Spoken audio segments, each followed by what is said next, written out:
I'm back. All right. I ain't even gonna hold you. I went outside yesterday and voila. Allergies unleashed. So if I'm doing a thing with my throat, that's what that's all about. Um, so this is what I've been led to ask. How were you introduced into spirituality? Like, how did you get here? How are you pushed? How are you nudged? How are you slowly pulled into this walk, into this journey? Um, I know for myself, my I put a timeline on it, although there's no real timeline. Um, I think like my true journey started in 2017, where I actually like was pushed and I knew what was happening. I won't say that. I'll say I was aligned, right? Because things were happening way before then, and I was like, I don't want it. No thanks. I'm good. And I'll choose something else. But in 2017 is where um, I really got the call to start walking in this journey. Um, Now, spirituality, yes, but other things like the clairvoyance, those things were happening way before then. Now, I've had a couple healers along the way, and they've all told me like you were doing this way before the age of 30, right? Um, Apparently I had these powers, superpower. I call them superpowers. So you just learned something new about me. I call um, our clairvoyance skills, senses. I call them superpowers. So, yes, I've been told that I've had superpowers for a really long time. I talk to other people and they're like, yeah, I remember when I was, 5 and I was doing such and such and such. I don't remember none of that. Um, I probably can recall an instance where I was like, oh, okay, that's good. That's what's happening. Okay. I don't know. I don't remember. Um, I do have a specific situation or a specific experience when I was, I think 21, um, maybe 22, because my oldest daughter was a baby. And there was a particular night I was up all night, y'all. All night. I was up checking plug sockets, checking my washing machine and dryer, checking the oven. I couldn't let it go. And I would lay down and I'm like, nope, I get back up. I check the oven again, checking sockets, making sure nothing's sparking, checking the dryer. I said, this is insane. Like, I'm obsessed. Um, I finally went to sleep, maybe for like 2 hours. I woke up and I turned on the TV and the news was on. And there had been a fire, an apartment fire. Not on my street, but on my street, but on a whole opposite end. So on the street that I lived on or lived off of, it ran through, um, if anybody's familiar with Stone Mountain, Georgia. So it ran through Stone Mountain, Georgia, all the way to Atlanta. It's called Memorial Drive. I lived on the Stone Mountain end, but the apartment fire was on the Atlanta end. And apparently there were some kids um, caught in that apartment fire. That is one particular instance, like an early instance of, was that what, was I picking up on something? And I have a sense of knowing that something was happening. And I remember telling my family, and my parents laughed at me. So They laughed at me and called it a coincidence. And I just knew, but I had a knowing that that wasn't a coincidence. And I don't even back then I call things coincidences. I don't do that anymore. I don't believe in coincidence anymore. But I had a feeling like I remember leaving my parents' house that day, and I still had the feeling like that was a knowing. That was something in me that was picking up something. So that was one of my early instances um, of tapping in energetically. Um, and then years later, maybe 10 years later, um, that's when the spirits came and I was experiencing them in my house. And I'm like, what is this? They were in my bedroom. They would wake me up by tapping me, pulling me. I was not here for it, okay? Um, I was very calm about it. I wasn't scared because nothing was scary about it, but it was definitely unnerving. Um, I had just bought my house, so I hadn't been there a really long time. Um, and it was just odd. Like, for what? Why y'all in my bedroom? Get out of here. This is my sacred space. I don't understand.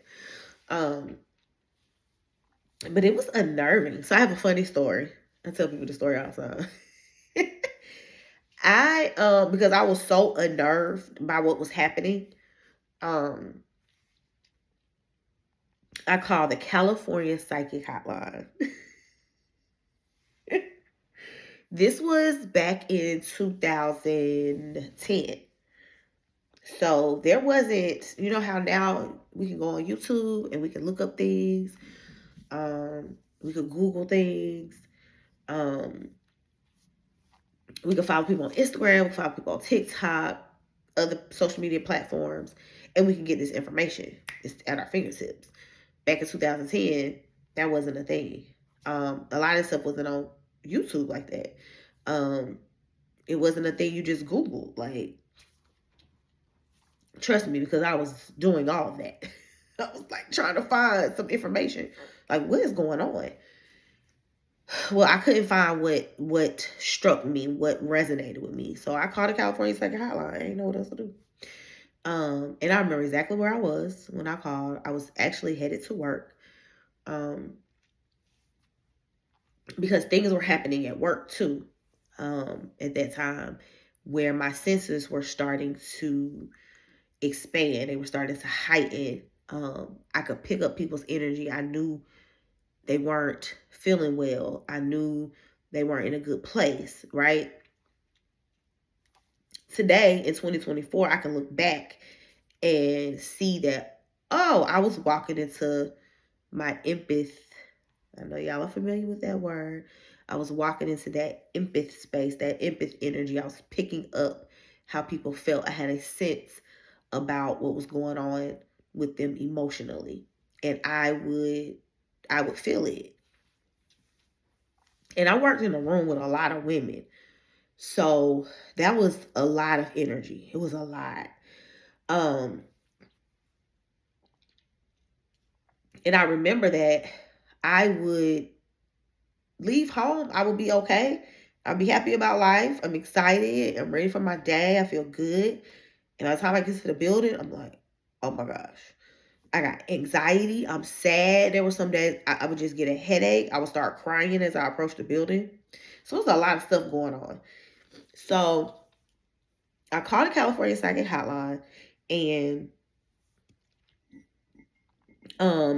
to this day I say I spoke to a real person, because you know how they would tell us that those people were, fraud. Y'all remember Cleo? Okay. That whole little blow up.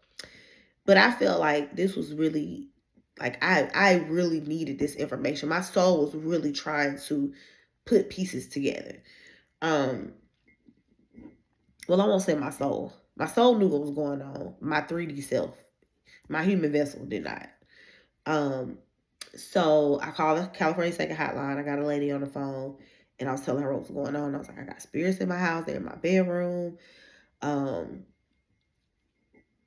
Just all kind of stuff. So she was like, well, this is what you can do. You can sage. This is my first time hearing about sage. Yes, this is my first time hearing about sage was almost 15 years ago. Keep in mind that I came from a traditional family where we were Christians. We went to church, all this other stuff like hoodoo, voodoo, Yoruba, these clairvoyant senses. This stuff was I didn't learn this from family. Like I come across people all the time and they're like, yeah, my mom, my grandma, my great grandma, my grandfather. Like it's something that ran in the family, like by tradition. That wasn't happening in my family. So it was kind of like me being the first to experience all of this. So the lady's telling me to use sage. And I'm like, okay. So she's telling me open up the windows. You're going to say a prayer. Da, da, da, da, da. So I went to work. I couldn't wait to get off to go find some sage. I don't even remember where I got the sage from. That's interesting. I need to think on that. I don't even remember where I got the sage from. But I knew I couldn't wait to get off to go to get it, wherever I was going to get it from. Finally got some.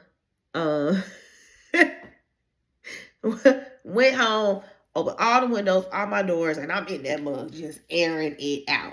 But, one thing she specifically told me was, tell them you don't want them there. She said that some of them had came in through the front door, but let them know that they're uninvited. Like, you didn't invite them in. She said, and they will have to leave. So I had a conversation with them. I sat on my bed and was like, look, y'all, because they would sit on the end of my bed while I was sleeping. I could literally feel my bed going. I know. Insanity. Somebody gets me, though. Somebody here gets me. So I sat on the end of my bed. I had a conversation. I said, listen, I'm not feeling this. This is not up my alley. I need you all to go back to where you came from. You were not invited into this space.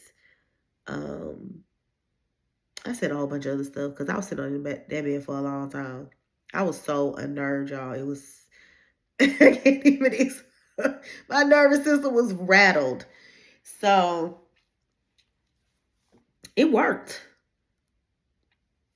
It worked. I was like, oh, that really worked. Like, they're gone. Until they weren't. So around, I think 2012.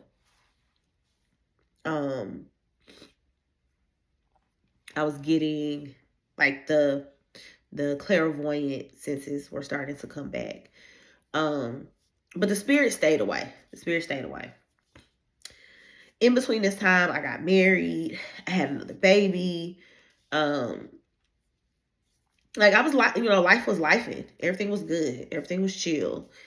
And then I got married, and basically Spirit told me the marriage is not going to last long.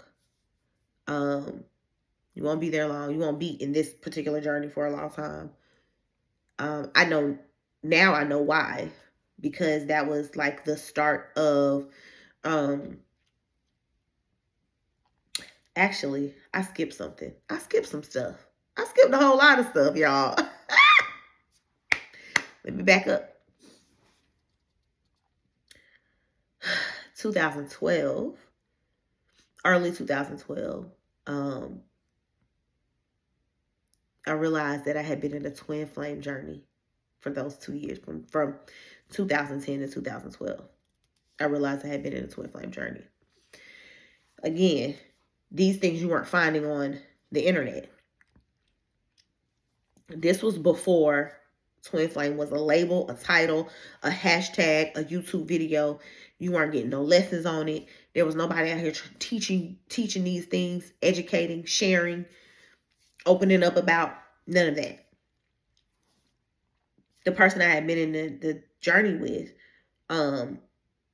we knew that it was something like out of this world. We knew it was strong. We knew it was intense.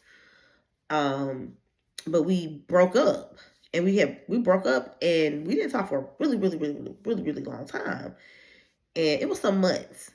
And when we talked again, we're like, "What is this?" We finally just, what the heck is going? What is this? Is this intensity? This level of, I didn't know this then. This level of healing. But we were saying this, it was toxic. It was a lot of toxic stuff happening. That wasn't a word that we were using back then. It was a lot of drama. It's like, what is going on? We did some Googling.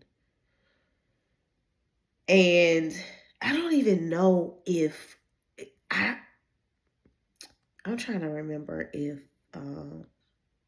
it was even called Twin Flame back then. I don't even remember. But there's a symbol out there that a lot of you may see often. But there's it's two hands, and one is fire and one is ice. And there's a heart that looks like that too. And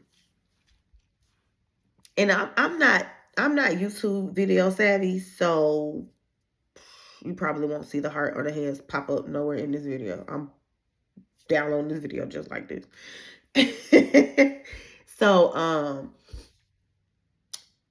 that we saw that picture in our Google search, like as we were Googling, what is this thing? And we were using specific names like deep connection, intense, passionate, highly sexually just, ooh. If you're a twin flame, you know exactly what I'm talking about. And we came across that image. And that's how we figured out what that was. Now, he and I had broke up. Like, the relationship ended. And then later on, I met my husband later that year. And then, so fast forward a few years later, and I am kind of struggling to breathe right now, so it's probably like you can hear me laboring. But I was led to come and sit down and do this video with you all. So, a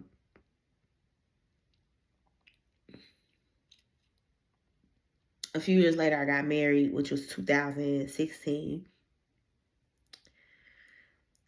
God shares with me that God, spirit, source, divine power, ancestors, whatever you name, call, shared with me that I wouldn't be in that marriage long. And in 2017, boom, healing journey skyrocketed, took off. I mean, imagine me tied to a rocket, my feet tied to a rocket, the rocket taking off, and I'm just hanging outside the rocket like, ah! That's how that happened. Now, I am good for a good visual. That's exactly how that happened. What in the is this? I had this intense urge to go to the water.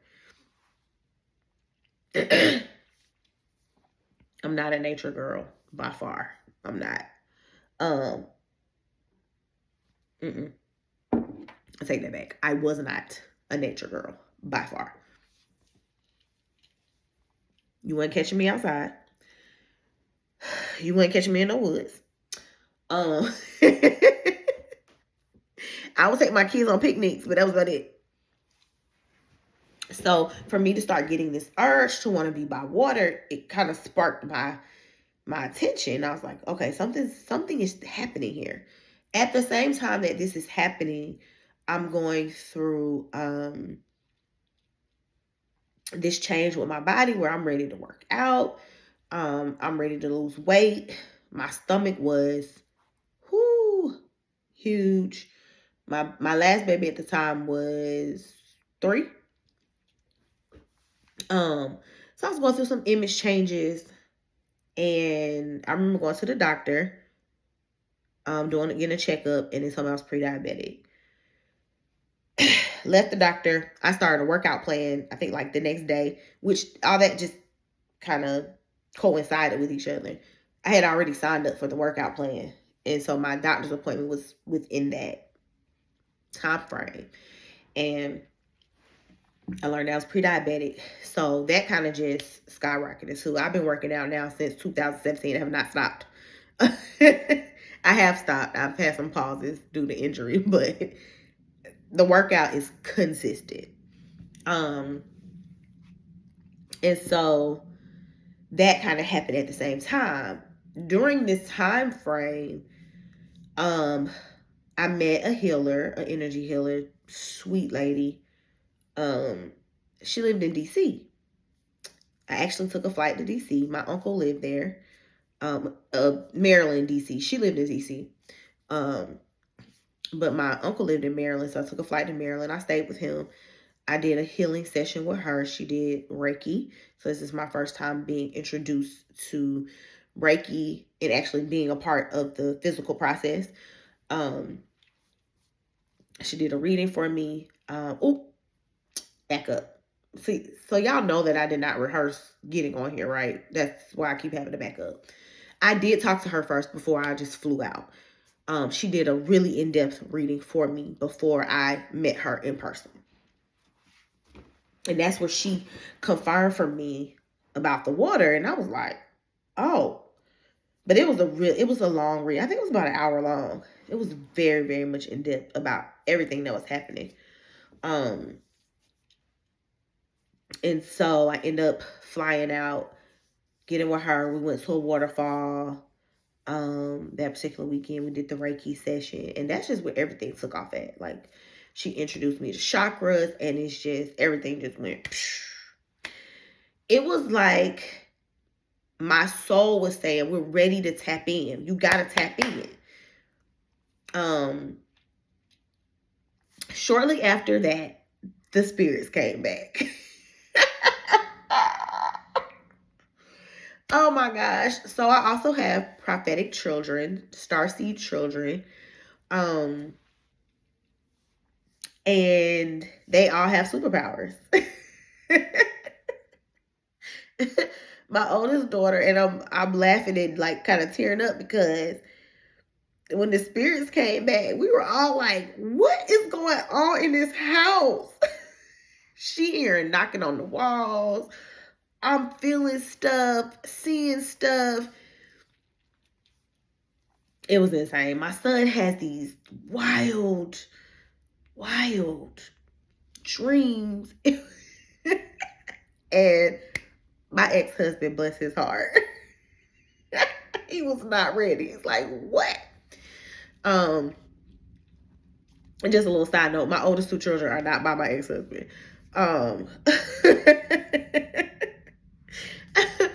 Oh gosh, but my last baby is, but she also has the same superpowers. And my ex-husband at the time was like, what is going on? And I remember him asking me, why didn't you tell me that you did any of this stuff? Oh, I didn't even realize my eye was so red. Oh my gosh. I'm gonna have to get an allergy, some allergy medicine. But I remember him asking me, why did you tell me you were like this? And I remember saying, they was gone before you came. I had put the spirits out before you came. Excuse me. And boy, that was a wild time. Woo! It was wild. But Now the spirits are back. My dreams are getting intense. Um, I'm starting to open up and feel more. So this is when the empath, like, I'm like, what is going on? I could go in the store and somebody could stand next to me, and if they had anxiety, I could feel it. It'll automatically take me into another place. So I had to start learning how to protect myself. Um, and so my energy healer was helping me do those kind of things. So learning how to do spiritual baths consistently. Staging my home, using Palo Santo. I started using crystals. Um, prayers, consistent prayers. And I'm going to pause here and we'll talk more, but I do want everyone to put in the comments, like, how did you get introduced into spirituality? How did you get introduced into healing work? How did you get introduced into your clairvoyance senses? How'd you get here? What experience, situation, thing happened that woke you up? Um, and so the last thing is meditation. She urged me. She's like, you have to start meditating. You have to start meditating.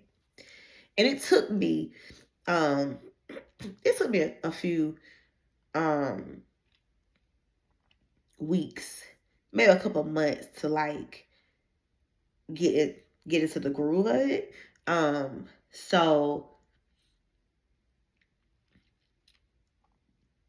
at first it was odd, me trying to get like consistent with it. But as soon as I did, it was a wrap. I've been meditating since. I am now a meditation facilitator. I meditate with clients. I teach people how to meditate.